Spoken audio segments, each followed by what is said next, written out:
So guys, আপনারাও যদি এরকম একটি স্লাইম মেক করতে চান তাহলে আমার কাছে আসতে পারেন, যেটিতে হচ্ছে উইদাউট গ্লু এবং উইদাউট অ্যাক্টিভেটার বানাতে পারেন দুটি উপকরণ দিয়ে। তো বানানো যাক।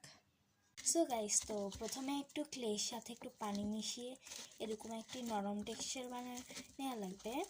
দেন হচ্ছে এরকম চিপা লাগবে আর একটু পানি লাগবে। এটি বানানো হয়ে গেছে।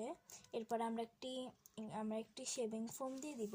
যে আপনারা যে কোনো শেভিং ফোম দিতে পারেন, আমি এটি ইউজ করছি। তো সো গাইজ, আমরা শেভিং ফোম দিয়ে দিয়েছি। এখন আমাদের এটি মিশাইতে থাকা লাগবে এবং এটিকে কন্টিনিউ করা লাগবে। তো মিশানোর পরে দেখানো যাক।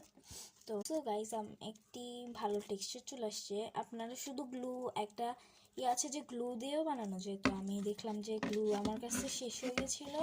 তো আমি দেখলাম যে গ্লু ছাড়াও অনেক ভালো টেক্সচার চলে আসে। তো আমরা এখানে এটা কন্টিনিউ মিশাতে থাকবো, এরপরে ফাইনাল রেজাল্ট বলবো। সো গাইজ, আমাদের স্লাইম তো হয়ে গেছে। আপনারা এরকম বানাতে চাইলে শুধু একটি আর জন্য যেটি রেসিপি বললাম ওই রেসিপি দিয়ে বানাতে পারবেন এবং এটি অনেক অনেক সফট।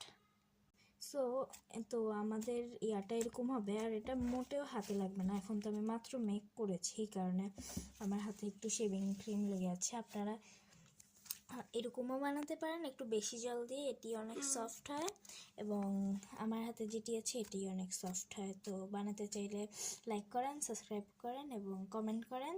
So bye bye.